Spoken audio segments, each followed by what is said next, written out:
The first week of 2020 pre-season testing is done and dusted. I'll tell you more about the 3 days in just a moment.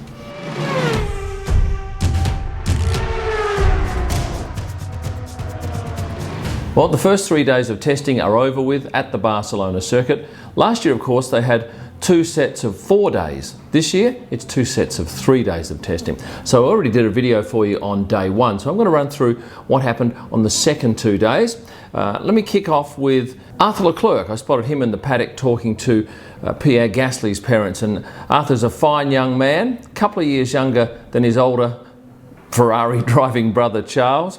He was in the paddock for a little bit and didn't get very far when he walked up and down the paddock. People were stopping him for autographs. This is Pierre's father, Jean-Jacques, a lovely fella, and Pierre's mum, Pascal. Same first name as Charles and Arthur's mother, Pascal.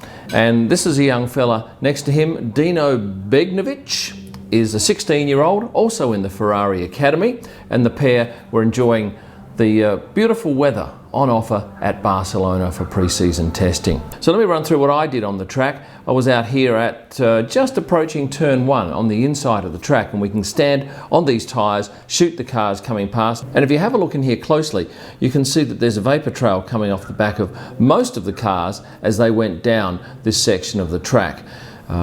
Quite pretty, and I didn't actually try getting close-ups, I wish I had, but there's a wide shot with that tyre barrier in the foreground. A little bit tricky standing up on there, and a couple of the guys were doing this. This is a series of pictures perfectly in sequence with Florent Goodin on the left and Hassan from, now I get this wrong, I'm not even going to guess, it's one of the Eastern Bloc countries, but a lovely fella with very long hair, and they're panning with the car perfectly in sync. So I did this a couple of times, and this would indeed make a great GIF, and they finished up aiming their cameras directly, well, not at me, just over my head. So that's those two boys, and I did have a crack at standing up there too. It's a little bit perilous because there's not much to hold on to if things get a bit shaky.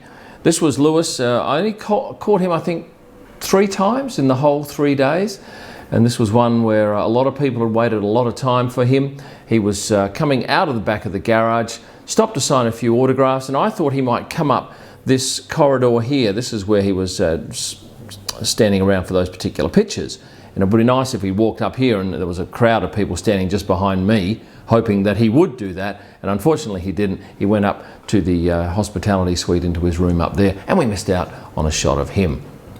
Daniel Ricciardo had Vans shoes on and some colourful Stance socks as he did various media interviews on the weekend. Here he is out the back of the garage. He has a new press officer this year. This is Michael Clayton. Michael's a British fella who comes from a PR agency background. You'll see him a lot next to Daniel on television when he's in the media pen, and just accompanying him up and down the paddock. Dan Williams is back with Esteban Ocon. He's holding Esteban's helmet here, and in a second I'll show you some shots at the top of that helmet. But Dan is Esteban's physio. He's been out of the sport for a year, back in obviously.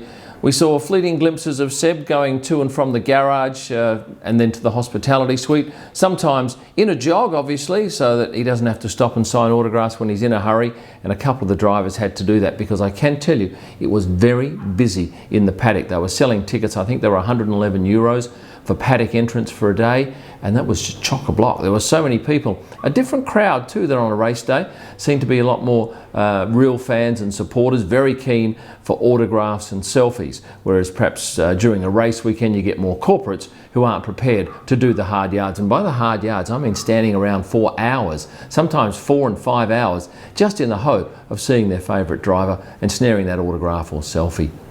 This is our media centre, and if you have a look over here on the left, we have these slanted windows.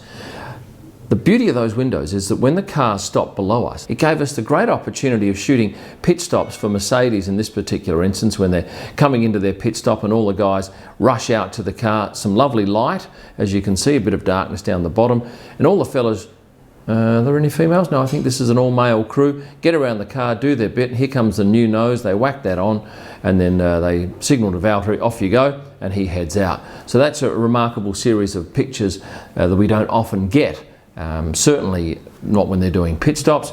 And here's a close-up shot of the top of Valtteri's noggin, with up here the steering wheel for the new system that had everybody floored. And the interesting thing was, I was talking to Will Buxton, we were walking down the paddock, and I said, any news, Will? And he said, oh yes, some big news. I said, what was it?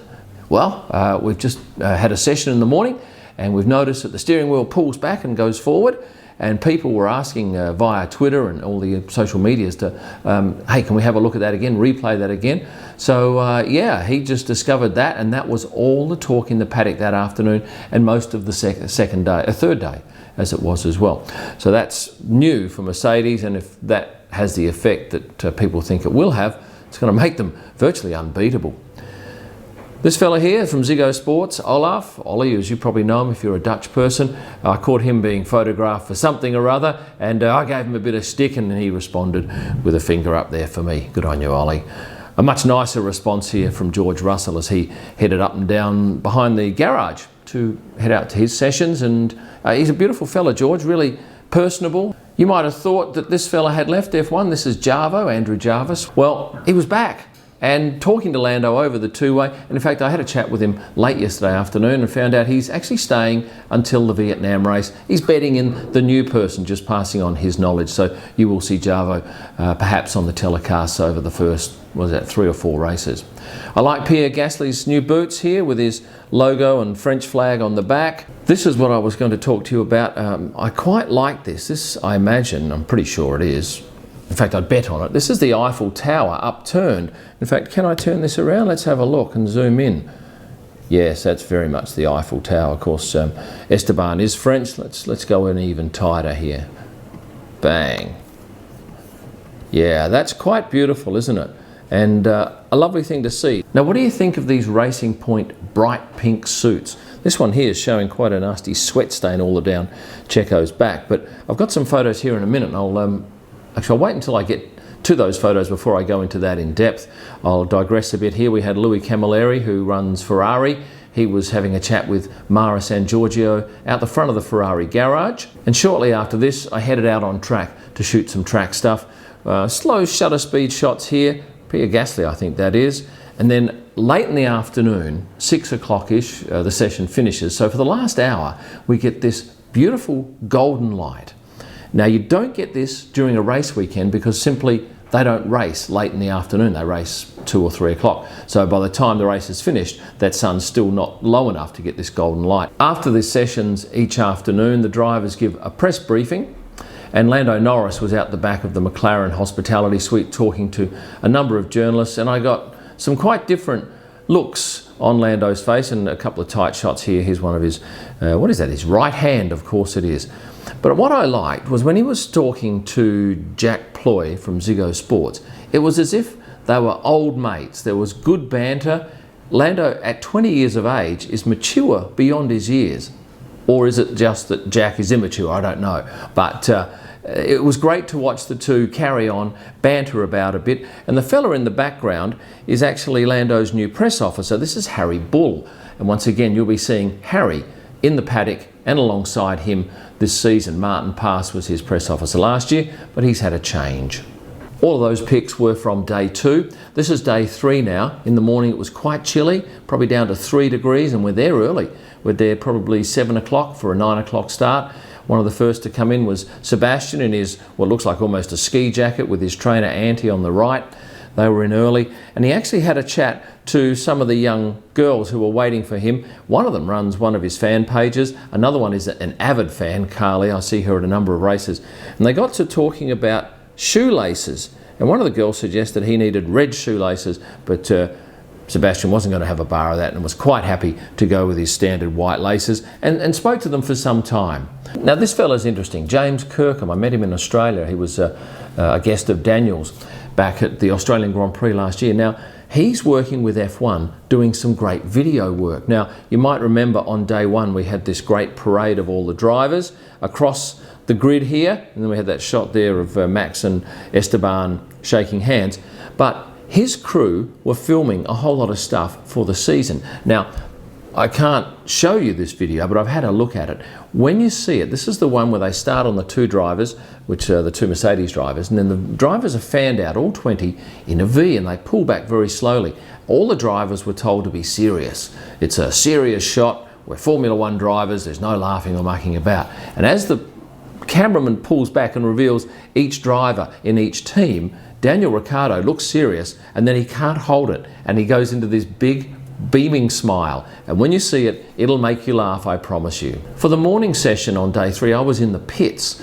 Beautiful clear skies, lovely light, and I was at the end of the pits where they leave the pit lane, trying to get this particular signboard up here. What is that? A results board, and the cars. But as you can see, the car isn't that big in shot because it's over on the left-hand side of the pit lane exit. However, McLaren's garage is right at the end, so it's only probably 30 metres behind where I'm sitting here. So I was delighted when one of the McLarens came out and wasn't over the other side of the pit lane, came very close to me. I got it large in shot, and also the signboard in the background, which pleased me no end.